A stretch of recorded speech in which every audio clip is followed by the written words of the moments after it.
This is Plant-Based Briefing. Should we make tennis vegan? Part 1 by Jordi Casamitjana at VeganFTA.com.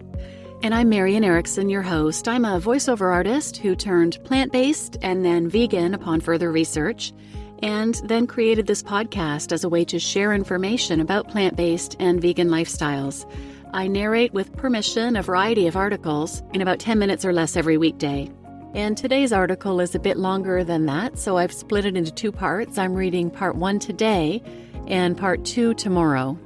It also ties into episode 217, where we learned that microplastics pollution is not just from synthetic fibers. In fact, the bulk of it is from natural fibers like wool that have been dyed and are therefore no longer biodegradable. Today's article is from VeganFTA.com. They're a small team of vegan activists supporting all forms of activism. I recommend following them on social media and checking out their website. They have a wealth of resources, and they produce amazing content, articles and videos, and they share wonderful content from other creators as well. So now let's get to today's plant-based briefing. Should we make tennis vegan? Part 1 by Jordi Casamitjana at VeganFTA.com. Jordi Casamitjana, the author of the book Ethical Vegan, interviews Danny Rosenthal, the long-term committed vegan New Yorker who wants to make tennis vegan because currently it's not quite vegan-friendly yet. I had no idea. I thought that after my 20 years of being vegan, I managed to get rid of all animal products from my home. But I have one item that not until now has it ever occurred to me that it may not be vegan. Some years ago, I had a very bad attack of a type of sciatica causing me pain in my leg.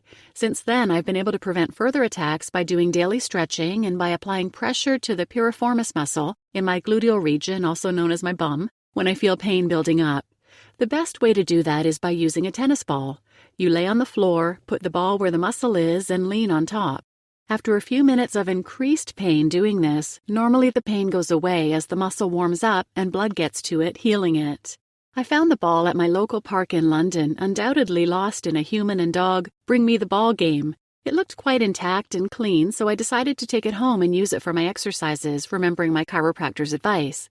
But now that someone told me that many tennis balls are not vegan, I had to check this out. Danny makes tennis vegan. I assumed that the times when animal guts were used as strings for tennis rackets are mostly gone. Nylon and other plastics have now replaced them. I also knew that there were vegan-friendly sports shoes now, so tennis shoes should not be an exception. But I never thought about the balls. So when I Googled it and found a campaign titled Make Tennis Vegan, I realized this was quite an indicator that tennis balls may not be as vegan as I thought they were. Why? Because it turns out many are made of wool, an animal product rejected by all ethical vegans, which comes from a cruel industry that harms sheep and damages the environment. Danny Rosenthal, an American vegan for almost 30 years, founded this campaign because he cares deeply about sheep. When he learned that tennis balls used at competitive level tennis were made of wool, he created Sheeps.Tennis, intending to produce vegan tennis balls. But as it seemed to be a too difficult and slow process, he decided to turn it into a campaigning organization too. I wanted to check if my tennis ball was one of those that is made of wool and learn how Danny found out that many are not. My colleague, Jackie from VeganFTA, put me in contact with him. From his apartment in Brooklyn and from my flat in London, Danny and I had a Zoom chat which started as customary with me asking him about his vegan journey. I've been a vegan for about 29 years. I consider myself an animal welfare supporter, an ethical vegan, and I've been involved with supporting various vegan-related efforts. I believe that I was born to be a vegan, but it took me about 24 years to realize it, unfortunately. I was lactose intolerant, so my body was not accepting dairy, and I felt repelled by meat. I grew up in a household and in a culture that never recognized animal cruelty. I never met a vegetarian or a vegan when I was a young person. The concept just didn't occur to me. And then when I was a young adult, I had a girlfriend who had a job as a babysitter.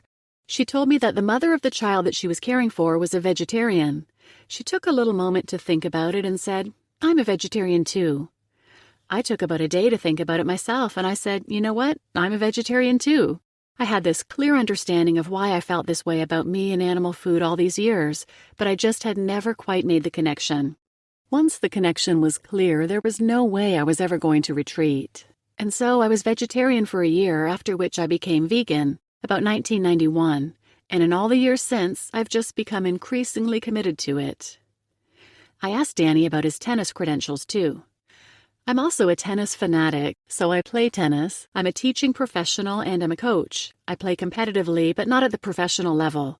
I played rather seriously as a youth, and then regrettably I let it go around the time I went to college.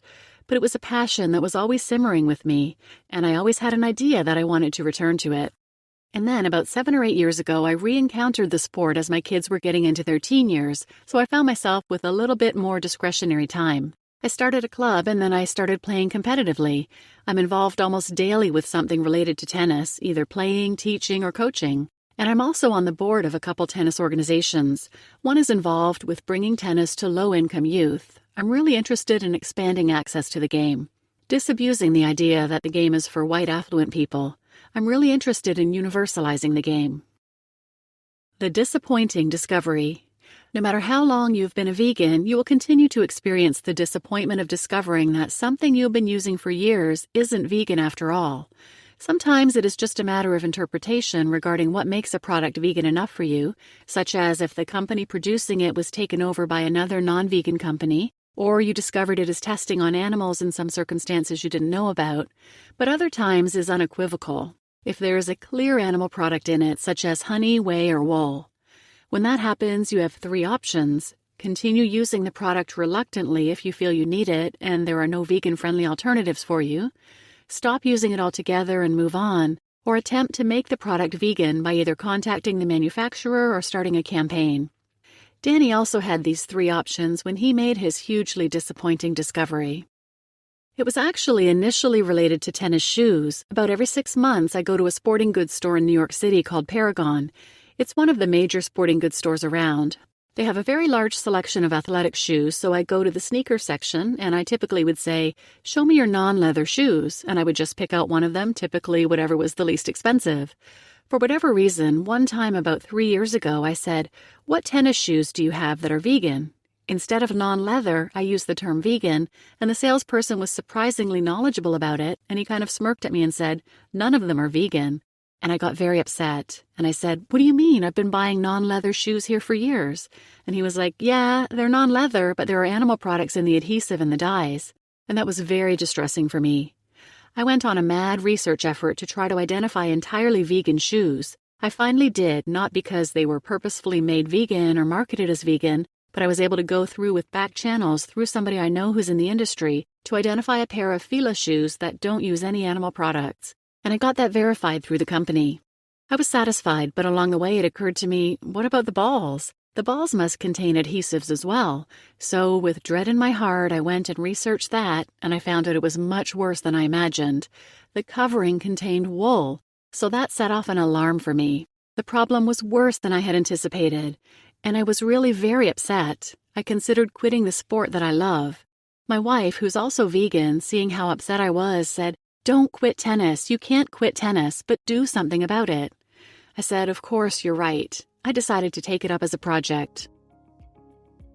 You just listened to Should We Make Tennis Vegan? Part 1 by Jordi Casamitjana at veganfta.com. And I'm your host, Marian Erickson. And I, too, was horrified to learn that tennis balls are not vegan. When someone first mentioned it to me, I started researching and came across Danny's website. I'm so grateful for what he's done and was able to purchase the balls that he's confirmed are vegan.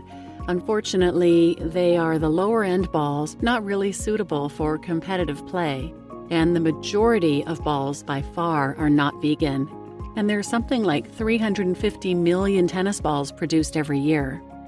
So tune in tomorrow to hear the second part of this post and learn what Danny decided to do about it and where things are now.